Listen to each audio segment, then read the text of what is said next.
don't know if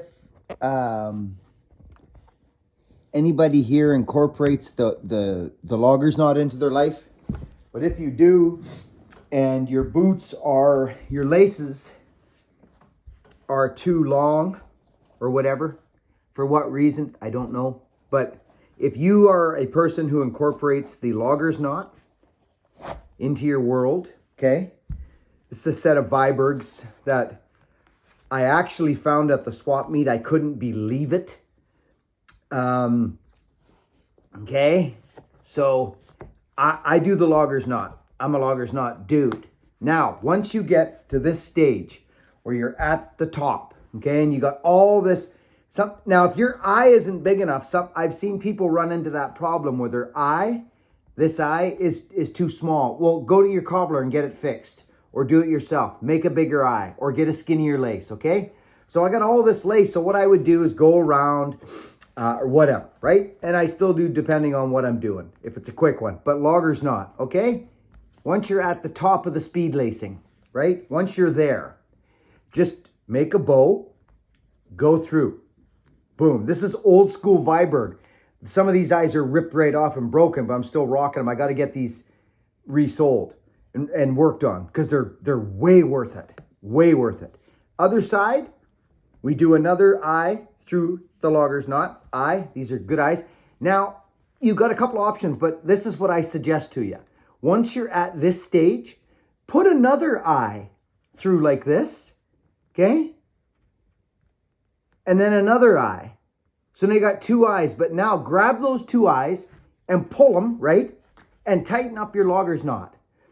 Now here's the deal about having this like this. Okay, you see you got your two eyes, you're tight, but this is far too long. Get your pocket knife out. Where did I put it? I'm sitting on it. Get your pocket knife out and freaking cut these suckers about 4 inches long. Just like that. Schnappo. Grab this guy right there. Schnappo. Now, what you've got is a scenario where this does not come undone, friends. Okay, it just doesn't. You don't want to be caught tying your boots up. That's a silly move when you're at work, okay? So you got a couple options. You can pull your sock over. They'll never go anywhere. Leave it or just leave it. Now, when you come home and you're tired and you don't want to be, picking, that's why you leave the eye in. Because guess what? You grab the two ends, boom, you're freaking done. It's over. You're out, okay? So that's what I do. That's the kind of logger's knot that I incorporate. I leave the eye in them so that when it's time to come home and have a hot coffee and say hi to the family, you just grab those two and you yard on them and it's game over. Another day in the books, right? So let's do that again. Two eyes through there, leave it loose. Leave the second eye loose until you get the second one in. Boom, pull them tight. It's over. It's game on. You go to work and you don't worry about your boots. It's on. Make sense? Couple things. If those eyes are too small, you got to get that looked after somehow. If you don't have your get the gullet patch on your shirt, see that's the trauma of that dog. We rescued her. That's the trauma. That's how bad her trauma was. She's been here for years, that dog, with us, and she still barks at the boots. It's a boot. I don't know if she got kicked or chased or something happened when she got her leg. She's three-legged, right? So, but like I say, if you don't have your get the gullet patch on there, that could be a problem for you throughout the day. You don't want to get caught with that. This is the Argyle, brings the peace and the nice calm feelings at the work site. And then that there just brings it all together, makes it real. And that would be at buckandbillyray.com for all your goodies. Catch you on the next one, friends.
Hey?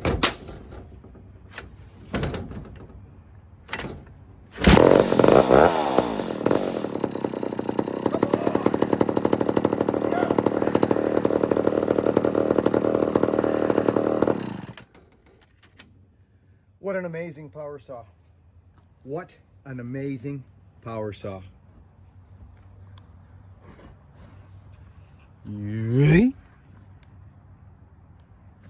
Hey, no way. Let's make this a 20-minute video. What's this? Hey, is that what I think it is?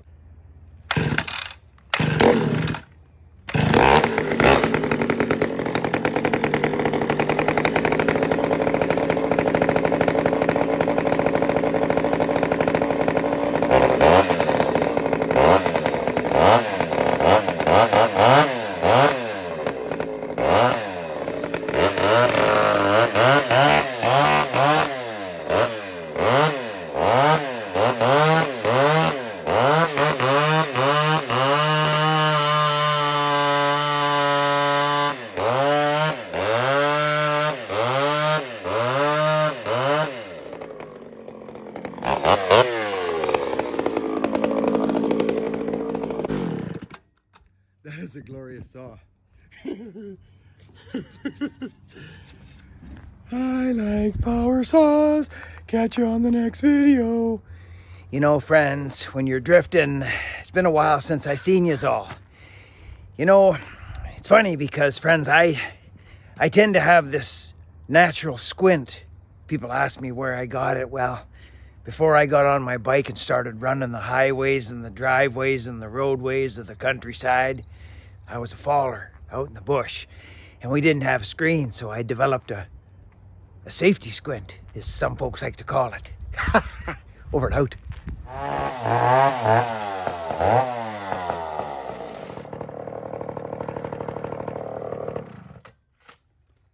So I think this saw is strong enough to grant a carburetor swap. This one's a bit hooped.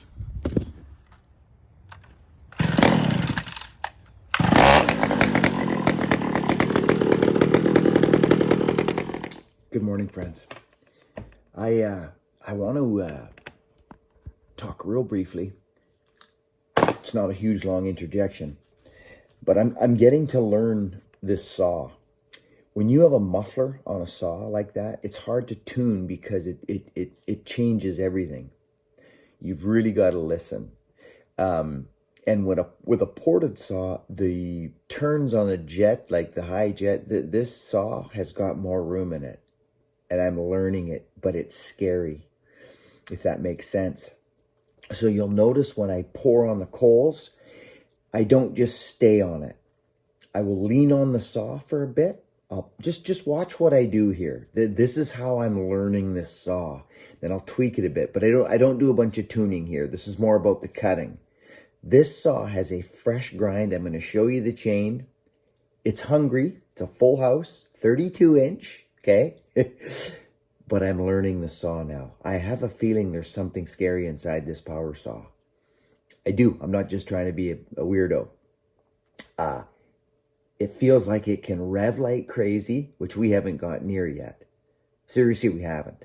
So I'm learning this saw right now, and I want to share this journey with you because you're going to see a lot of this saw. Unless we blow it up. We won't.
The high jet is at a turn and a half.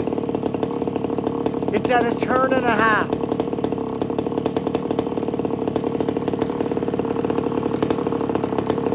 Turn and a half. That means there's room to play.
Okay. There's not too many power saws I'm scared of. Scared of blowing up is what I mean. This saw has got a fresh ground chain on it. Fresh ground. Like I could almost grind it again. Do you know what I mean? I could almost grind this thing again because it's too hungry. It's too hungry and it's still pulling it. I'm gonna grind this chain again. I'm gonna get it cutting smoother. I might even put a brand new chain. Friends, this chain, I'm telling you, my grinder's got a really good grind on it right now. And I'm gonna show it to you. I'm going to show you this so you know what we're dealing with. 32-inch lightweight bar, okay? 32. Look at how gorgeous that saw is. Okay? Check this out. Look. Oh, dear Lord. Look at the grind. Look at the clear wood. And it's even got a side beak on it, friends, which makes it even grabbier. See the little side beak? It's minimal, but it's there. See it there? Oh, it's scary, friends. You see what I'm talking about? Investigate those one on each. Each side's got a perfect side. Look at how small my chip is. See? See that? It's not even half the tooth.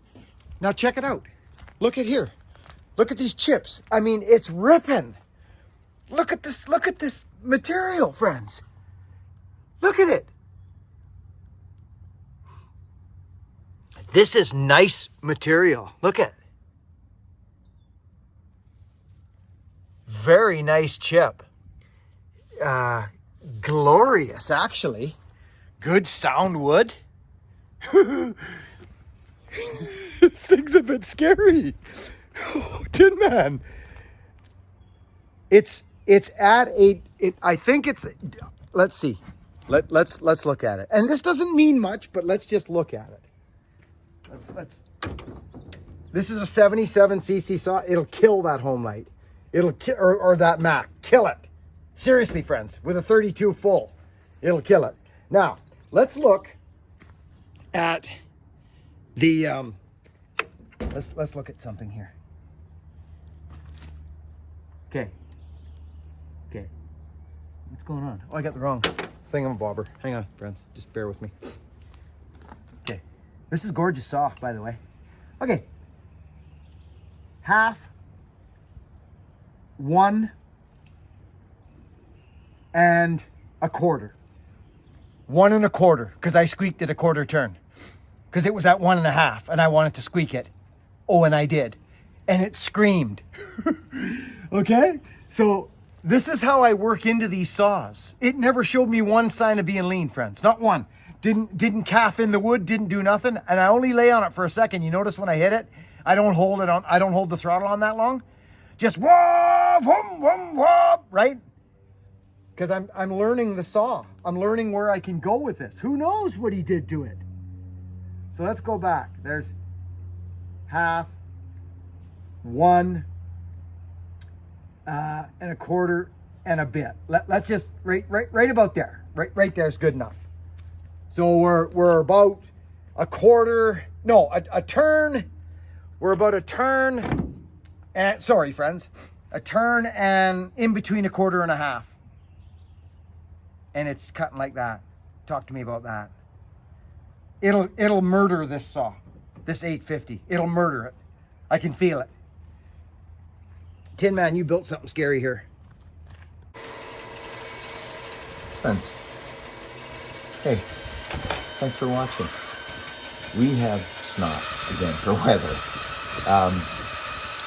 Just in this last clip, friends, you'll see that I'm building an axe handle, and I feel compelled maybe, to make a couple patterns, Buchan's patterns. I'm building a wedge banger handle for myself. I was hoping someone else was going to do that for us. But you know what? I find that these days, and my experience in the last while, is if you want something done, you do it yourself. So I'm learning that more and more as life lessons come. So that's what I'm doing. I'm building a handle, and I'm probably going to send it to a lathe, copy it, and have it as a Buck and Billy Ray wedge banging handle. And it may be for sale. We may do a couple patterns. Yeah, I'm excited about it. So that's what we're doing here in this video. At the end, friends, thanks for watching. I got a lot of content coming your way lately. Spring is here. I get vibed in the spring. I light up in the spring when all the flowers and the trees and everything starts to grow. I feel it. I get energized. I don't know why. Spring. I'm a spring baby too, right? April. So, yeah, it's time to go. Friends, be kind, work hard, be honest, and I'll catch you on the next video. Thank you.